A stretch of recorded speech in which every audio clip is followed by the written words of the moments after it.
오늘 성령 강림 주일 하나님께서 우리에게 주신 말씀은 요한복음 16장 4절부터 15절까지의 말씀입니다.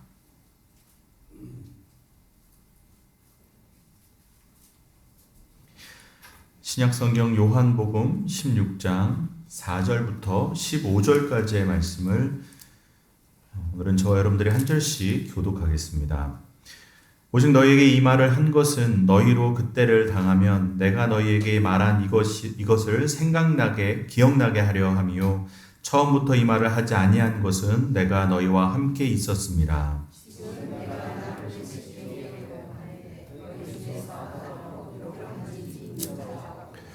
도리어 내가 이 말을 함으로 너희 마음에 근심이 가득하도다.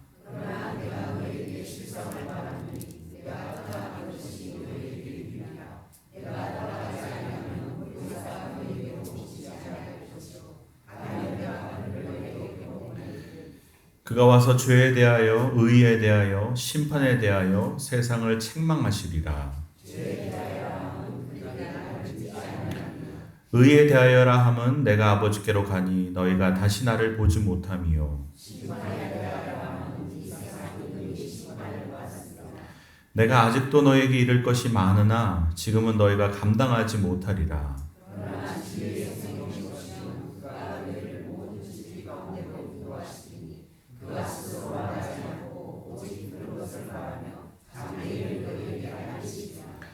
내가 내 영광을 나타내리니 내 것을 가지고 너희에게 알리시겠음이라.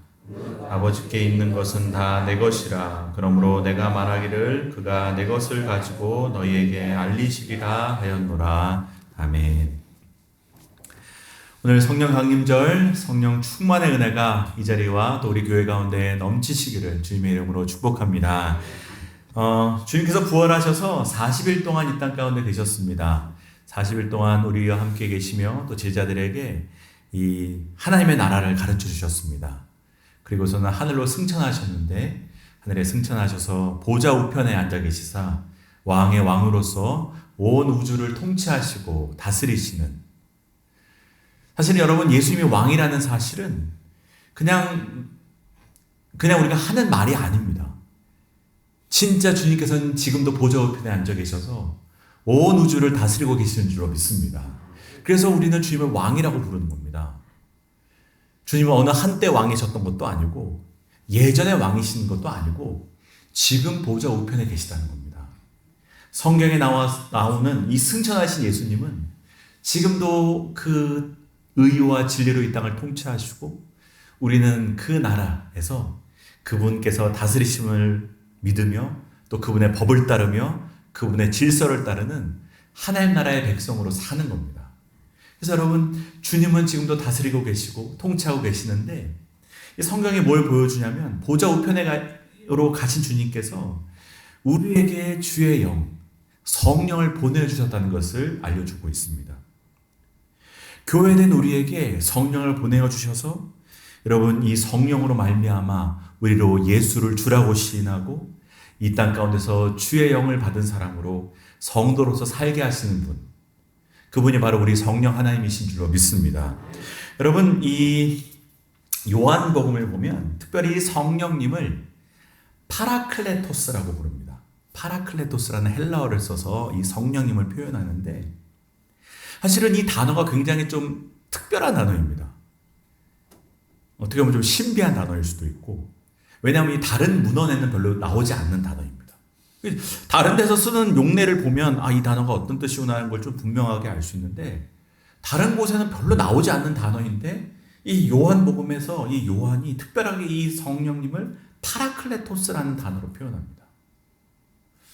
그래서 이제 이게 무슨 뜻일까 그냥 유추해 보면 이 파라라는 뜻이 이 옆에라는 말이고 이 클레토스라는 말이 이 부르심을 받은 자라는 뜻이어서 우리를 옆에서 도우시도록 하나님께서 부르신 분이 성령님이구나. 그냥 이 정도로 우리가 그냥 추측할 뿐입니다. 파라클레토스. 근데 이제 파라클레토스라는 말이 워낙 이제 특별한 단어이고 이 정확한 의미를 모르는 단어이기 때문에 이 파라클레토스를 어떻게 한국말로 번역해야 되나 이게 고민인 겁니다. 이거를 뭐 정확히 매칭되는 한국어가 없는 겁니다. 그래서 여러분 이 단어를 이제 어떻게 번역할까 하다가 이제 우리나라 번역에서는 뭐라고 번역합니까? 우리를 보호하시고, 이 성령님의 어쨌든 모습을 표현한 겁니다. 우리를 보호하시고, 우리를 옆에서 우리의 은혜를 베푸시고, 또 우리를 가르치시는 선생님. 그래서 보혜사라고 표현한 겁니다. 그래서 이제 우리가 보혜사 성령님이라고 말하는 겁니다. 우리 사실 이제 우리나라 말로도 잘 쓰는 단어가 아닙니다. 이거를 만든 단어입니다, 사실은. 파라클레토스를 한국말로 번역하려다 보니까 옆에서 도우시는 부르심을 받은 분. 이게 말이 안 되니까 우리를 옆에서 보호하시고 우리의 은혜를 베푸시고 우리를 가르치시는 분으로서 이제 보혜사라는 말로 표현하는 겁니다. 근데 여러분 우리가 뭐 파라클레토스라고 표현하고 보혜사라고 표현하고 뭐 성령 하나님이라고 표현하고 우리가 어떻게 호칭하든지 여러분 성령님은 하나님이라는 사실입니다. 여러분 우리가 잊지 말아야 될 것은 성령님은 성부, 성자, 성령 하나님. 우리가 하나님으로 예배해야 될 분이고 하나님으로 높여야 될 분이라는 사실을 잊으면 안 됩니다. 우리는 성령님을 무슨 그냥 어떤 능력이나 힘 뭐 이렇게만 생각하지만 성령님은 우리의 예배를 받으시는 하나님이십니다. 그래서 사실 우리는 파라클레토스라는 말이 어떻게 보면 성령님을 가장 잘 표현하는 단어일 수도 있는 이유가 뭐냐면 우리는 하나님이신 성령님을 어떻게 한 단어로 규정할 수 없다는 겁니다. 여러분 하나님을 어떻게 한 단어로 표현할 수 있습니까? 한 단어로 규정할 수 있습니까? 파라클레토스라는 단어는 그래서 어떻게 보면 성령님의 모습을 제일 잘 표현하는 단어가 아닐까. 신비하고 우리가 다 말할 수 없고 우리가 다 규정할 수 없는 그분. 우리가 그 단어를 뭔지 잘 모르듯이 사실 우리는 성령님을 우리의 생각 안에 가둘 수 없는 겁니다. 왜? 그러기엔 너무 크신 분인 겁니다. 그러나 우리가 한 가지 확실하게 말할 수 있는 것은 이 파라라는 단어에서 의미하는 것처럼 우리 옆에 계시다는 분, 우리 옆에 계신 분이라는 사실입니다. 성령님은 우리 가까이 계신 분입니다. 여러분 구약의 하나님은 굉장히 먼 분입니다. 다가갈 수 없는 분입니다. 우리가 구약을 잘 알지 않습니까? 여러분 구약에서 이스라엘 백성은 하나님께 가까이 간다는 생각조차를 하지 못했습니다. 왜? 가면 죽으니까. 대제사장도 1년에 한 번 지성소에 목숨 걸고 들어가는 겁니다. 이 거룩하신 분을 가까이 한다는 것은 나에게는 죽음과 같은 일이기 때문에 멀리 두면 둘수록 좋은 겁니다.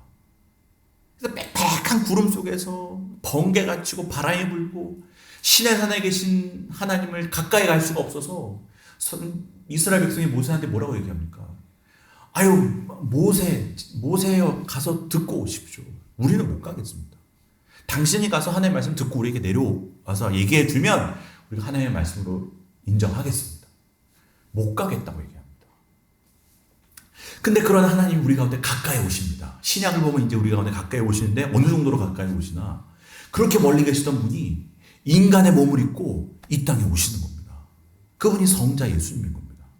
우리가 볼 수 있고 우리 귀로 들을 수 있고 우리 손으로 만질 수 있는 분으로 오신 겁니다. 아, 예수님이 우리 가까이 오셨다. 하나님 우리 가까이 오셨구나. 근데 여러분 성령님은 거기서 더 나가시는 겁니다. 이제는 그저 만지고 보고 듣는 정도가 아니라 아예 우리 안에 들어오신다는 겁니다. 이제는 시간과 공간의 제약을 받지 않는 겁니다. 이제는 아예 늘 함께 하겠다는 겁니다. 여러분 예수님도 팔레스타인 지방 거기 가야 볼 수 있는 겁니다. 그분이 아무리 육신으로 오셨지만 그분에게 가야지 볼 수 있고 만질 수 있고 들을 수 있는 건데 이제는 하나님이 그 정도의 거리도 아닙니다. 이제는 시간과 공간의 제약 없이 언제나 늘 함께 하시는 분으로 성령 하나님이 우리 가운데 오시는 겁니다. 그렇게 성령님 한 사람 한 사람을 보듬으시고 교회를 돌보시고 또 이 세상을 위해 탄식하며 기도하시고 이 온 피조 세계를 운행하고 다스리시는 태초에 천지가 창조되기 전부터 수면 위를 운행하시던 하나님의 영이 이제는 온 세계 열방 가운데 충만하심으로 우리 가운데 오셔서 우리를 떠나지 않고 함께 계신 분으로서 존재하신다는 겁니다. 우리는 바로 그것을 고백하고 믿는 겁니다. 여러분, 우리가 왜 120명이 모여서 다락방에서 기도하던 2000년 전에 성령 강림한 사건을 지금도 기억하면서 성령 강림절로 지키고 있는 겁니까? 그때 120명에게 임하셨던 성령님이 지금 우리와 함께 하시고 우리에게 역사하시고 우리 가운데 살아계신 분이시기 때문입니다. 그때 임했던 성령님이 지금 우리와 아무 상관없는 분이 아니고 그때 임하셨던 성령님이 지금도 우리 가운데 역사하시고 함께 하시고 다스리고 계시기 때문에 지금 우리가 성령 강림주의를 지키면서 기억하는 겁니다. 우리 눈에 안 보인다고 잊어먹으면 안 된다는 겁니다. 아, 성령님이 계시지. 야, 내가 어떻게 성령님 없이 이렇게 나 혼자 막 살까? 아, 그래, 성령님이 임하셨어.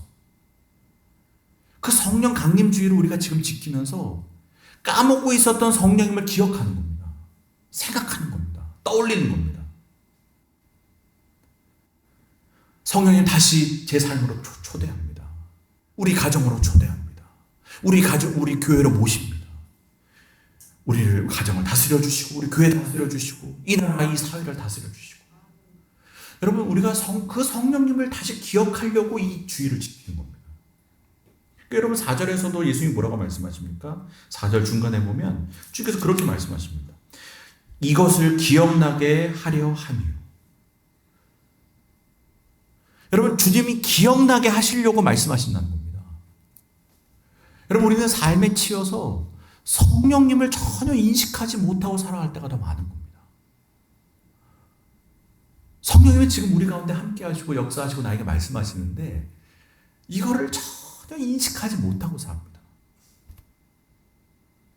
우리에게는 눈에 보이는 게 더 중요한 겁니다. 내게 만져지는 것이 더 중요한 겁니다. 그러나 그 우리가 눈에 보고 우리 귀에 들리고 우리 손으로 만지는 것보다 더 실제하시고 이 세상을 있게 하시는 근본이 되시는 그분이 계시는데도 불구하고 그분을 그냥 인정하지 않고 사는 겁니다. 우리가 늘 잊고 사니까 주님께서 이렇게 말씀하시는 겁니다. 기억하게 하시려고. 우리로 기억하게 하려고. 여러분 우리가 다 잊어도 성령님을 잊어버리면 안 됩니다. 그분이 지금 나와 함께 하신다는 것을 잊으면 안 됩니다. 성령님이 내 주인이시고 우리 가정의 주인이시고 우리 교회 주인이시고 우리 이 세상의 주인이라는 사실을 잊으면 안 됩니다. 우리가 자꾸 문제가 되는 게 뭡니까? 자꾸 내 인생이 내 거라고 생각하고 우리 가정이 내 거라고 생각하고 내 자녀가 내 거라고 생각하고 교회가 자꾸 내 거라고 생각하니까 문제인 겁니다. 내 인생이 내 게 아니라 성령님 것이고 내 가정이 내 게 아니라 성령님 것이고 내 자녀가 내 자녀가 아니라 성령님의 자녀이고 교회가 내 것이 아니라 성령님의 교회이고 그러면 문제가 안 생기는데 자꾸 성령님을 까먹는 겁니다. 그 성령님 기억하라는 겁니다. 성령님 계시다. 그래서 어떻게 보면 이 성령 강림주일이 5월 말, 6월 초에 이렇게 있는 것이 의미가 있다는 생각을 하는 겁니다. 1년에 딱 중간에 있는 이 지점. 하나님께서 그렇게 질문하시는 것 같지 않습니까? 너 성령님 기억하고 살고 있지? 너 성령님이 계시다는 거 기억하는 거지?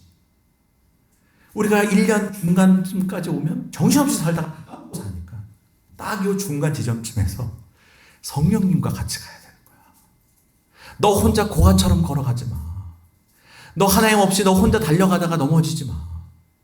성령님 손 꼭 붙잡고 올 한 해 마지막까지 달려가야 돼. 사실은 이 성령님 기억하라고 주신 절기가 아닐까라는 생각이 드는 겁니다. 여러분 성령님 잊어버리지 마시고 여러분 항상 성령님을 인식하고 살아가시기를 바랍니다. 그리고 성령님께 항상 나를 드리고 우리 가정을 드리고 우리 교회를 맡겨드리고 성령님 제 거 아닙니다. 성령님 겁니다. 제 자녀도 제 거 아닙니다. 성령님 겁니다. 자꾸 이렇게 성령님을 의식적으로 자꾸 인정해야 되는 겁니다. 인정해야 되는 겁니다. 특별히 우리가 살다 보면 실족할 때가 있습니다. 여러분 우리 인생에 갑자기 어려움이 오지 않습니까? 어려움이라는 게 사실은 생각지도 않게 옵니다. 갑자기 막 우리 가운데 닥치는 겁니다. 그러면 여러분 우리의 마음이 실족합니다. 넘어집니다. 여러분, 오늘 본문의 말씀이 사실은 주님께서 분명한 의도를 갖고 하시는 말씀인데 그것이 우리가 읽지는 않았지만 1절 말씀에 표현이 되어져 있습니다. 주님께서 말씀을 시작하시면서 뭐라고 하십니까? 내가 이것을 너에게 이름은 너희로 실족하지 않게 하려 합니다. 예수님께서 이 말씀을 하신 이유가 너희가 실족하지 않았으면 좋겠어 내가 얘기하는 거야 라고 이제 이 말씀을 시작하셨다는 겁니다. 오늘 본문은 바로 이 관점으로 봐야 됩니다. 실족하지 않는 길이 뭐지?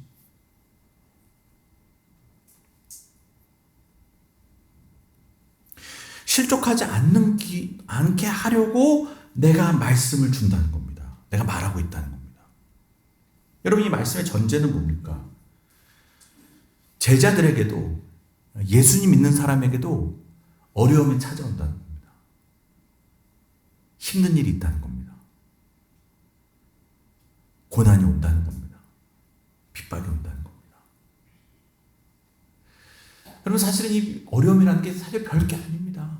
어떨 때는 말 한마디 때문에도 마음이 무너지고 어떨 때는 별거 아닌 일에도 그냥 모든 걸 포기하고 싶은 겁니다. 사실 우리가 굉장히 센 척하고 강한 척해도 얼마나 연약한지 모릅니다. 늘 실족하는 겁니다. 늘 그냥 넘어지는 겁니다. 어느 정도로? 주님을 버리고 싶을 정도로. 신앙을 떠나고 싶을 정도로. 여러분, 이 어려움이 계속 찾아오니 나중에는 다 버리고 싶은 겁니다. 그래서 2절에 보면 너희를 출교할 뿐만 아니라 때가 이르면 너희를 죽이는 자가 생각하기를 이것이 하나님을 섬기는 일이라 하리라. 이 초대교회는 진짜 고난이 왔으니까 이거 예수님 안 믿고 싶은 겁니다. 뭐하러 이거 하나 싶은 겁니다. 예수님을 버리고 싶을 정도로 어려움이 오고 우리가 넘어지고 실족하게 되는데 그 어려움 가운데서도 너희들이 넘어지지 않게 하기 위해서 내가 이 말씀을 준다. 마치 예방주사를 놓듯이 주님께서 말씀을 통해 먼저 예방주사를 놓으신다는 겁니다. 여기서 우리가 깨닫는 건 뭐냐면 하나님은 늘 우리에게 미리 알려주신 분이라는 겁니다. 미리 알려주십니다. 여러분, 구약이 뭡니까? 미리 알려주신 겁니다. 내가 메시아를 보낼 거다. 내가 너희를 구원할 자를 보낼 거다. 그게 구약 아닙니까? 미리 알려주신 겁니다. 미리 알려주셨기 때문에 유대인들이 어떻게 한 겁니까? 고난이 와도 핍박이 와도 우리에게 메시아가 올 거야. 우리에게 구원자가 올까요? 하고 그 핍박 속에서도 버텨내고 산 겁니다. 왜? 미리 알려주신 은혜 때문에. 마치 하나님께서 구약을 통해 구원자를 보내주실 것을 미리 알려주셔서 유대인들로 하여금 실족하지 않도록 지켜주셨던 것처럼 예수님도 제자들로 하여금 너희들이 실족하지 않게 하기 위해 내가 먼저 말씀을 주겠다는 겁니다. 얘기해 놓겠다는 겁니다.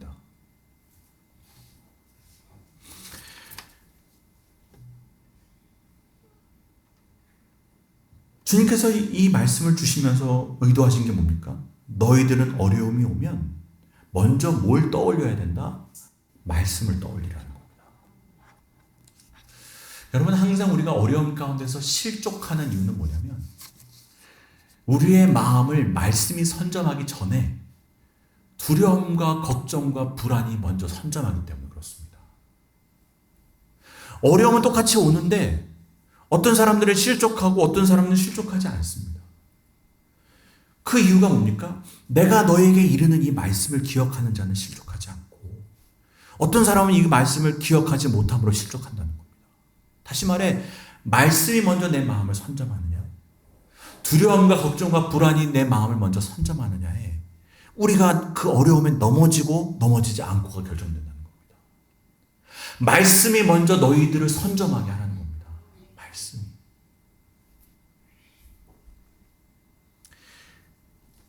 그렇게 딱 어려움이 오면 이때를 위해서 그때 주님이 그렇게 말씀하신 거구나 딱 떠올라야 되는 겁니다. 주님이 그래서 나한테 이 말씀을 주셨구나라고 떠올려야 된다는 겁니다. 근데 보통은 어떻습니까? 그게 떠오르지 않습니다. 갑자기 내 머리에 들어오는 생각들은 내 계획이 떠오르고 내 본능이 먼저 막 움직이고 내 근심이 막 나를 먼저 움직이는 겁니다. 그게 막 근심을 따라가고 내 본능을 따라가고 막 내 계획을 막 따라가는 겁니다. 어려움이 오면 당장 생각나는 게 말씀이 아닙니다. 그냥 내 계획, 내 본능이 막 나를 막 끌고 가는 겁니다. 그러면 실족한다는 겁니다. 말씀이 선점해야 되는데, 말씀이 떠올라야 되는데. 그러니까 여러분 다 포기하고 싶은 겁니다. 내 본능을 따라가다 보니까 아유 안 되나 보다 버리고 그냥 때려치고 그냥 피해버리고 쉬운 길을 찾는 겁니다. 그럼 거짓말하고 막 때리고 싶으면 때리고 복수하고 싶으면 복수하고 우리가 선택하는 방법이라는 게 다 이런 길이라는 겁니다. 어려움이 오면 그냥 네 머릿속에 드는 생각을 그냥 따라가는 겁니다. 그럼 실족하는 겁니다. 실수한다는 겁니다. 너희들을 실족하지 않게 하기 위해서 내가 이 말씀을 한다. 그때 떠올려야 된다. 아, 그치, 그거. 여기서 내가 사랑해야지. 내가 여기서 어려운 길로 가야지. 쉬운 길로 가지 말아야지. 이게 떠올라야 된다는 겁니다. 그러면 너희들이 넘어지지 않고, 실수하지 않고, 실족하지 않는다는 겁니다. 그럼 우리가 지금 여러분 말씀을 듣는 이유는 뭡니까? 이 말씀이 여러분 떠올라야 됩니다. 갑자기 다른 사람 나라에 화나게 할 때, 그때 내 마음이 뭐가 떠올라야 됩니까? 아, 사랑해야지. 아, 인내해야지. 아, 품어야지. 거기서 내 본능이 나를 이끌어가면 내가 때려야 되는 겁니다. 내가 욕해야 되는 겁니다. 같이 맞서야 되는 겁니다. 근데 말씀을 선전하면 달라지는 겁니다. 아, 사랑해야지. 견뎌내야지. 주님께서 지금 제자들에게 계속 말씀하시는 건 뭡니까? 나 이제 십자가 질 거야. 내가 부활도 하겠지만 결국 내가 아버지께로 돌아간다. 승천할 거야. 여러분 제자들에게 미리 계속 알려주셨습니다. 왜? 실족하지 않게 하기 위해서. 제자들은 이제 홀로 남겨질 겁니다. 예수님 없이 홀로 남겨질 것이고 이제 그들이 이 땅 가운데서 믿음으로 살아가면서 예수의 증인으로 살아가면서 또 여러 가지 어려움들을 계속 만나게 될 겁니다. 우리가 사도행전을 보면 사도들이 만났던 어려움들이 있습니다. 쉽지 않을 겁니다. 어려울 겁니다.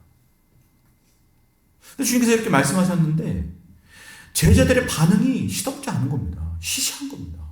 주님이 오히려 제자들에게 궁금증을 갖게 되신 겁니다. 예수님께서 의아해하신 것이 뭐냐면 얘들아 내가 너희들에게 이렇게 얘기하고 있는데 너희들은 왜 질문이 없냐? 내가 이렇게 얘기했으면 질문이 나와야 되는데 질문을 안 한다는 겁니다.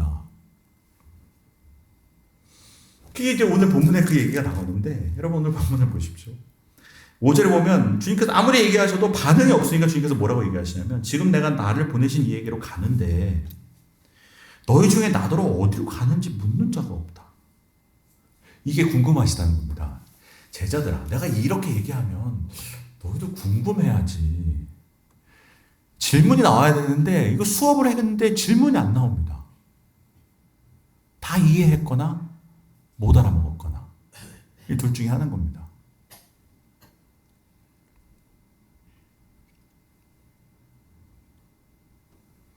예수님이 자신의 순환을 예고하시고 제자들이 당할 고난을 말씀하셨는데 그들이 홀로 남겨진다고 말씀하셨는데 질문이 안 나오니까 여러분 제자들이 왜 질문이 없었겠습니까? 여러분 신앙은 질문하는 건데 제자들은 질문이 없습니다.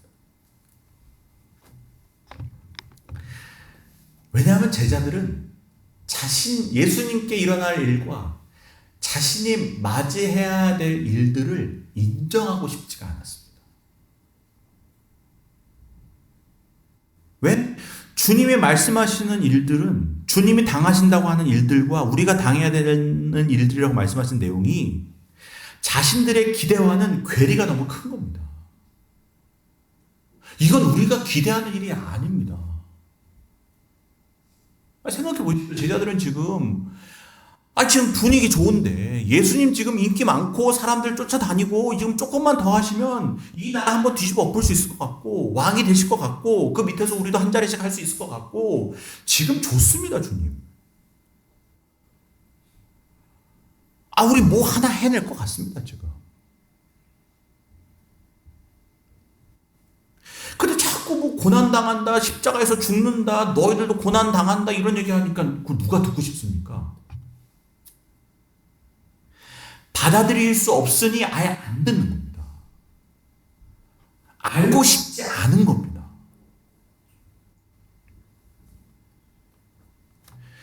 여러분 하나님의 말씀을 들으려면 예수님을 향한 내 기대를 내려놓고 나를 향하신 하나님의 기대를 들어야 되는데 그 여러분 중요한 여기서 알게 되는 건 뭡니까? 제자들은 예수님의 제자라고 하면서도 결국은 관심사는 뭡니까? 내가 중요한 겁니다. 예수님이 어떻게 되는 건 관심 사실 없습니다. 내가 뭐를 얻을 수 있는지, 내가 어떻게 되는지가 중요한 겁니다. 예수님이 중심이 아니고 사실은 내가 중요한 겁니다. 내가. 그러니 예수님께서 뭐 어떻게 된다 관심 없습니다. 나는 어떻게 됩니까? 당신이 어디로 가는지 난 관심 없습니다. 예수님께서 그렇게 물어보시면 내가 어디로 갔는지 묻는 적 없다. 예수님 어떻게 되는 건 사실 관심 없습니다. 왜? 내가 중요하니까. 내 만족이 중요하니까. 예수님이 이루실 일이 중요하지 않고 예수님을 통해 내가 얻을 수 있는 거, 내가 이룰 수 있는 게 중요한 겁니다. 그러니 말을 들어도 안 듣고 싶은 겁니다. 내가 기대하는 바가 아닙니다. 내가 듣고 싶은 말이 아닙니다. 나 복받는다고 얘기해줘야지. 나 성공한다고 얘기해줘야지. 나 영의정 좌회정 된다고, 나 국가분장관 시켜준다고 얘기해야지. 그런 얘기 안 하면 아이 몰라 안 들어. 질문이 없었던 이유는 그거 아니겠습니까? 그들의 기대와 전혀 다르기 때문에 무시한 거고 또 동시에 전혀 이해를 못한 겁니다. 여러분 예수님께서 말씀하신 내용이 계속 뭡니까? 이 요한복음에 나오는 예수의 영광은 뭡니까? 영광은 희생이고 십자가고 죽음이고 헌신이다. 여러분 이 개념이 우리 인간의 상식으로는 전혀 안 맞는 얘기 아니겠습니까? 십자가가 어떻게 영광이야? 고난받는 게 어떻게 영광이야? 예수님은 계속 그 얘기 하시는 거거든요. 너 고난이 영광이고 십자가가 영광이야. 아니, 십자가가 실패지 무슨 영광입니까? 이게 우리 상식과는 전혀 다르니까 이해가 안 됩니다. 이해가. 이 개념을 이해할 수가 없습니다. 왜 어떻게 십자가가 영광입니까? 망한 거지. 이해가 안 되니 질문을 못 하는 겁니다. 여러분 수업 시간에 이해가 안 되면 질문이 없습니다. 뭔 소리인지 알아들어야 질문도 하지. 3년 내내 배웠지만 이해가 안 되니까 질문이 없는 겁니다. 야, 어떻게 너희들은 질문이 없냐? 여러분 우리 신앙에도 만약에 질문이 없다면 다 비슷한 이유입니다. 여러분 이 자리에서 말씀을 듣고 있지만 어떤 분들은 안 들려서 안 듣고 어떤 분들은 듣기 싫어서 안 듣습니다. 여러분 뭐 알고 싶은 의욕도 없습니다. 사실. 왜? 결국 중심이 예수님이 아니라 나니까. 예수님보다 내 행복이 중요하고 내 기쁨이 중요하고 내 만족이 중요하니 뭐 예수님이 무슨 말 하는 게 나랑 무슨 상관이야. 질문하지 않습니다. 예수님을 통해 얻고자 하는 그것이 관심 있는 거죠. 들어도 내 식대로 받아들이는 겁니다. 여러분 지금 이 설교를 들어도 아마 다 선별적으로 들을 겁니다. 내가 듣고 싶은 얘기만 듣고 안 듣고 싶은 얘기는 그냥 치워버리고. 내가 듣고 싶은 얘기만 듣고 있는 겁니다. 예수님께서 제자들에게 얘기하십니다. 너희 중에 내가 어디로 가는지 묻는 자가 없다. 여러분 이런 상태라면 고난이 올 때 반드시 실족할 수밖에 없는 겁니다. 지금 제자들은 실족할 수밖에 없는 사람들입니다. 이 사람들이 예수님과 함께 고난을 받겠습니까? 어려움을 넘어가겠습니까? 이런 상태면 걱정스러운 겁니다. 야, 예수님이 좀 실족하지 않게 하기 위해서 내가 이 말을 너에게 하긴 하는데 사실은 실족할 수밖에 없는 사람들인 겁니다. 아니 지금 이해하고 알아들어도 막상 그때가 되면 어려움이 오면 기억이 날까 말까인데 이거 뭐 이해도 못하고 듣지도 않는데 나중에 기억을 하겠습니까? 당연히 못하지. 큰일 났구나. 근데 신기하게도 예수님이 걱정을 안 하십니다. 이 제자들이 이거 실족하게 뻔해 보이는데도 내 걱정하지 않는다.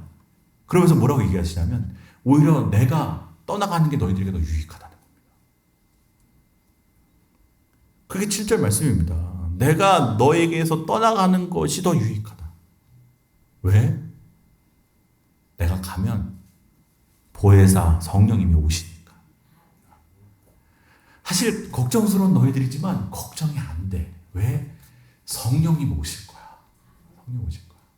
그러니까 너희들이 걱정이 안 돼. 준비 안 된 것 같지만 걱정이 안 돼. 왜? 그분이 오시면 준비시켜 주시고 그분이 오시면 다 될 거니까. 그래서 나는 마음 놓고 떠나간다. 난 마음 놓고 보좌 우편으로 간다. 아버지께로 간다.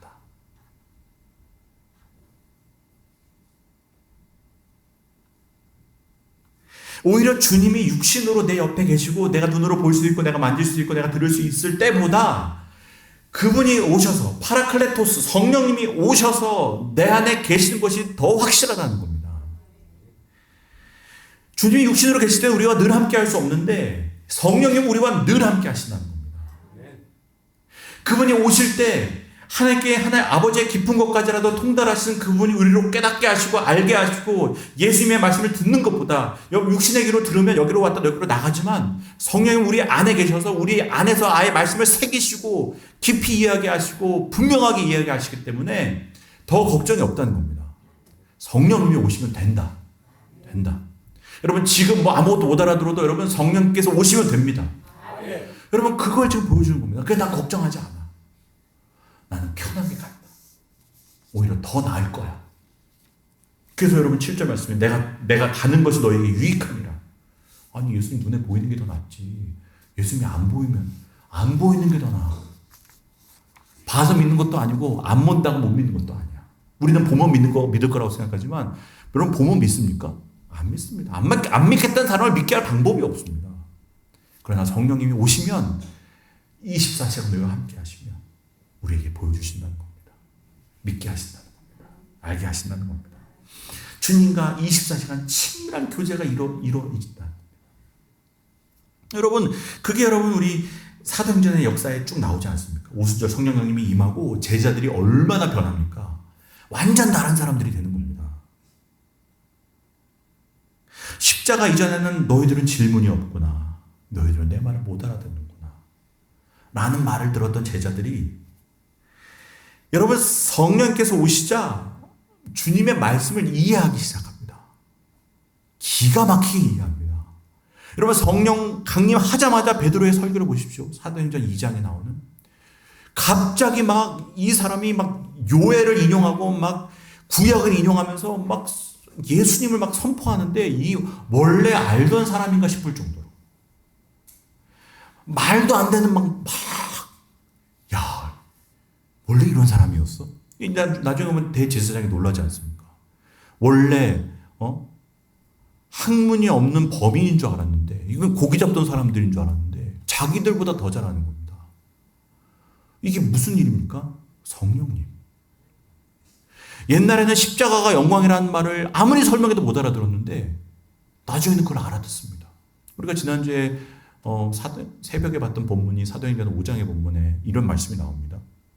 사도들이 사내들인 공회에서 채찍을 맞고 매를 맞는데 뭐라고 나오냐면 사도들이 그의 이름을 위하여 능욕받는 일에 합당한 자로 여기심을 기뻐했다. 내가 능욕받는 게 기쁘다는 겁니다. 고난이 영광이다, 십자가가 영광이다 아무리 말해도 못 알아들었는데 이제는 성령이 오시자 그걸 알게 되는 겁니다. 매를 맞는 게 기쁜 겁니다. 야, 이게 영광이구나. 나를 고난받는 자로 합당하게 여겨주신 게 기쁜 겁니다. 내게 영광을 주시는구나. 이게 매를 맞는데 이게 영광이라고 이해되는 거 이게 무슨 인간의 상식으로는 안 되는데 성령님이 오시니까 십자가가 영광임을 알게 되는 겁니다. 매 맞는데도 찬송하고 매 맞는데도 기뻐하는 겁니다. 그렇게 되니까 예수님보다 내가 중요했던 사람들이 이제는 나보다 예수님이 중요해지는 겁니다. 내 중심으로 예수님을 바라봤던 사람이 이제는 예수님 중심으로 나를 보게 되는 겁니다. 옛날에는 예수님을 통해서 내 꿈을 이루고 싶었는데 이제는 내 꿈이 아니라 예수님의 꿈을 이루고 싶은 겁니다. 완전히 바뀐 인생, 완전히 바뀐 삶. 여러분 이게 성령님의 역사입니다. 여러분 우리 교회가 이런 성령의 역사가 나타나는 교회, 성도들이 되기를 주님의 이름으로 축복합니다. 여러분 이게 내 꿈이 아닙니다. 성령님의 꿈. 더 이렇게 될 수밖에 없는 이유가 뭔지 아십니까? 성령이 우리 가운데 오시면 예수 중심으로 만드시는데 더 확실하게 뭘 보여주시냐면 이 세상이 얼마나 허망한지를 알게 하십니다. 진리의 영이 오시면 이 세상이 얼마나 허망한지도 확실히 알게 되는 겁니다. 여러분, 예수님은 성도들의 입장에서는 하나님 앞에 변호인의 역할을 하시지만 세상에 대해서는 검사의 역할을 하십니다. 왜? 예수님께서 성령님이 오시면 진리이시기 때문에 이 세상의 죄악이 드러나고 이 세상의 부조람이 확실해지고 이 세상의 불합리함이 확실해지는 겁니다. 그러니까 우리는 더 예수 중심으로 살게 되는 겁니다. 더 예수님을 따라가게 되는 겁니다. 여러분, 아직도 우리가 세상과 예수님 사이에서 갈등하고 있는 것은 아직 세상이 얼마나 허망한지를 모르는 겁니다. 성령이 오시면 세상이 얼마나 허망하다는 것을 더 분명하게 보여주시기 때문에 제자들로 하여금 갈등하지 않게 한다는 겁니다. 실족하지 않게 한다는 겁니다. 그래서 오늘 본문에 나오는 겁니다. 그가 와서 죄에 대하여, 의에 대하여, 심판에 대하여 세상을 책망하시리라. 세상을 고발하신다는 겁니다. 너희들이 왜 예수를 위해 살아야 되는지를 더 확실하게 드러내준다는 겁니다. 여러분, 아직도 세상과 예수님 사이에 갈등하고 있다면 성령 충만하지 않은 겁니다. 아직도 세상에 기대가 있으면 성령님 충만하지 않은 겁니다. 성령 충만하면 그분이 우리에게 진리를 보여주시기 때문에 이 세상이 얼마나 허무한지를 알게 된다는 겁니다. 그분은 죄에 대해서 책망하십니다. 그게 뭡니까? 이 세상은 죄가 없습니다. 죄를 지으면서도 죄가 아니라고 말합니다. 왜? 죄의 기준이 다 제각각입니다. 죄의 기준이 다 상대적입니다.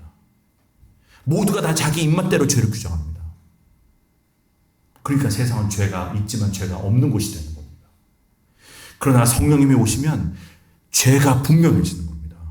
이 세상이 죄악되고 불합리하고 불의한 세상임이 분명하게 드러나는 겁니다. 이 세상을 따라가지 말아야 될 이유가 분명하게 보이는 겁니다.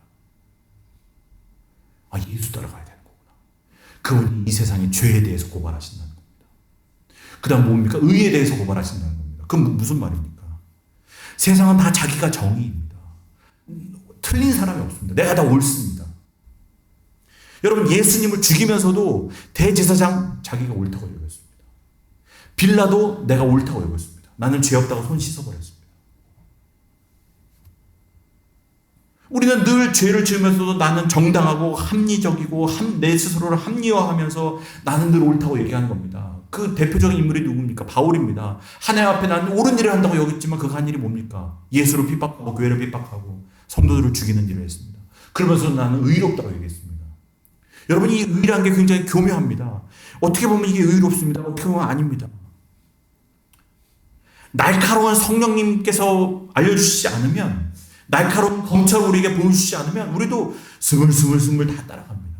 그러나 주님이 오시면 그걸 정확하게 보여주신다는 겁니다. 이 세상이 말하는 의, 이 세상이 옳다고 말하는 것이 틀렸다는 것을 분명하게 보여주신다는 겁니다. 따라가지 말아야지. 내가 왜 예수를 위해 살아야 되는지를 분명하게 알게 된다는 겁니다. 왜? 그분이 이 세상이 말하는 의에 대해서 고발하실 겁니다.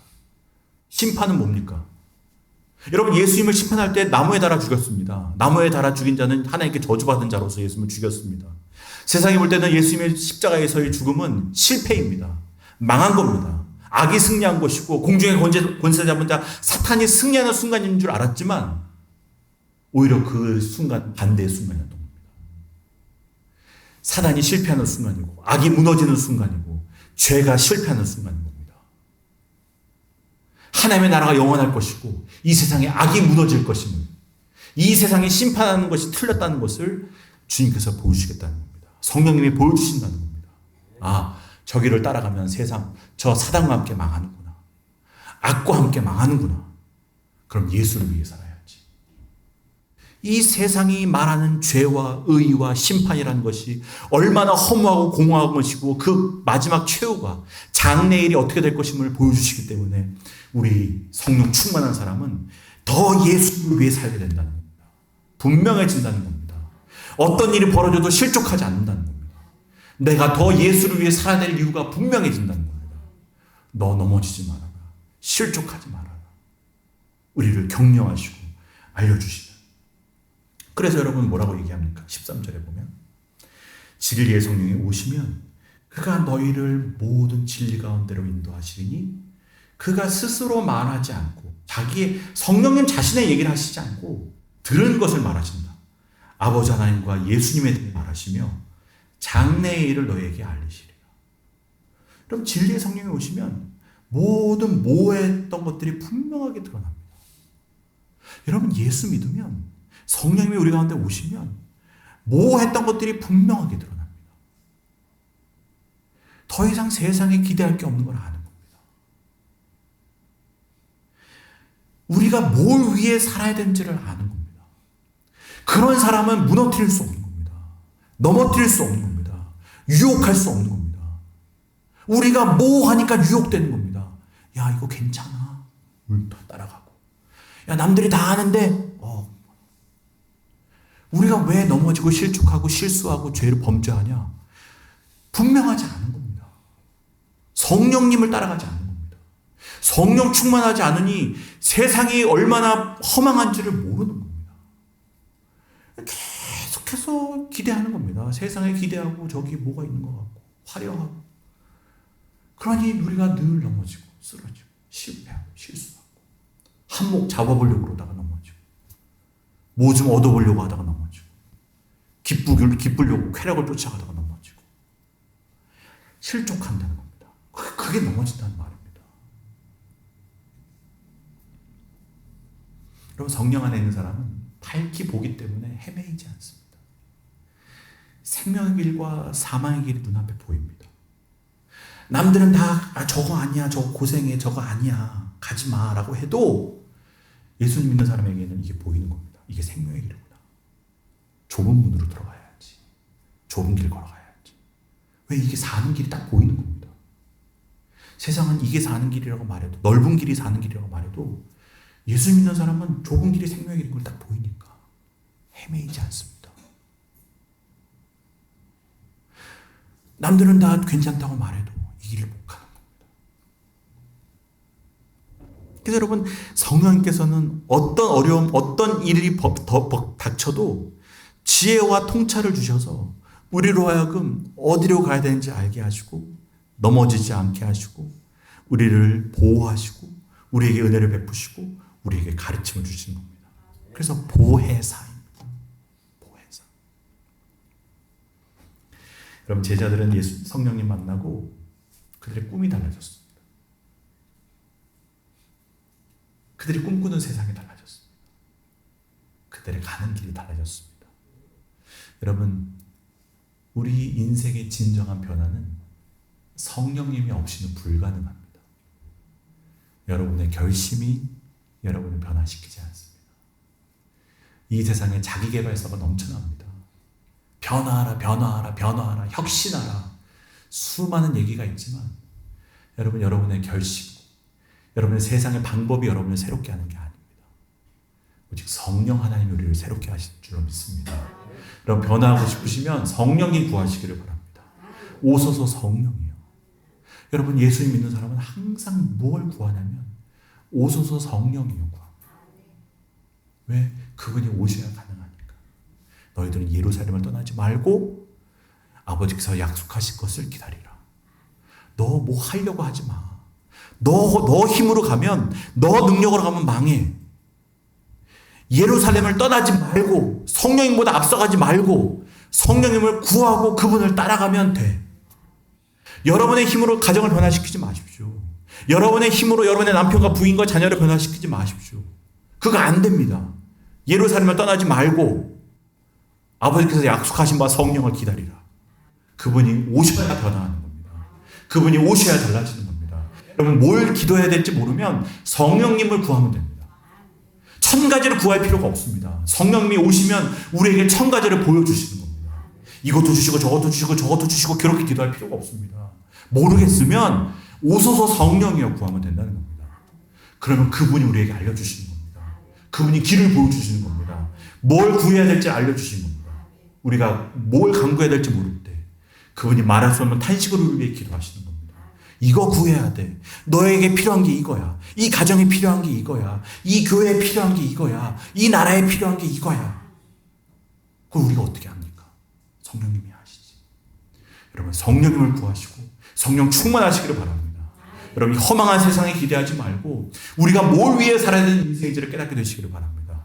그렇게 제자들처럼 예수를 위해, 예수의 꿈을 꾸고 여러분 예수를 위해 살아가는 우리 모두가 되기를 주님의 이름으로 축복합니다. 기도하겠습니다. 이 시간 기도하실 때 우리 잠시만 우리 통성으로 기도하겠습니다. 성령님 이 시간 우리 가운데 오셔서 오늘을 성령 충만하게 하여 주옵소서.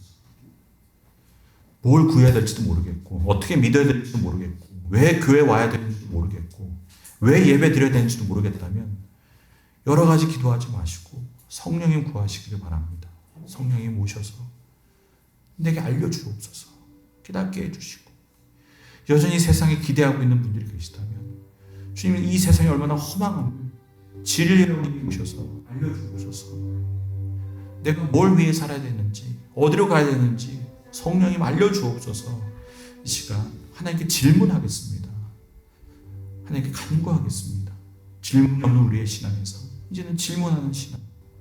왜 내게 이렇게 어려움이 있는지 우리 하나님께 물어보며 시간 성령 하나님의 은혜를 잠시 구하도록 하겠습니다. 다 함께 기도하겠습니다. 하나님 아버지 은혜를 감사합니다. 성령님 오셔서 우리를 다스려 주시고 우리에게 역사해 주시고 말씀하여 주옵소서. 주의 영으로 충만하게 하여 주옵소서. 이 자리에 있는 주의 백성들을 주의 영으로 충만하게 하여 주시옵소서. 성령 충만함으로 하나님께 나아가게 하여 주시옵소서. 우리 교회를 주의 영으로 충만하게 해 주시고 모든 성도를 주의 영으로 충만하게 하여 주시옵소서. 하나님으로 주옵소서. 주의 함께 해 주시옵소서.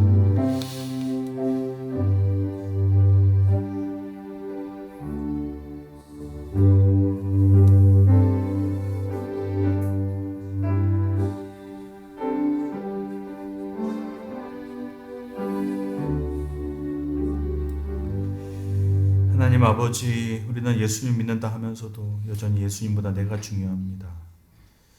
우리 예수님 믿는다 하면서도 여전히 이 세상에 기대가 많습니다. 그러니 늘 넘어지고 쓰러지고 시험에 들고 실족합니다.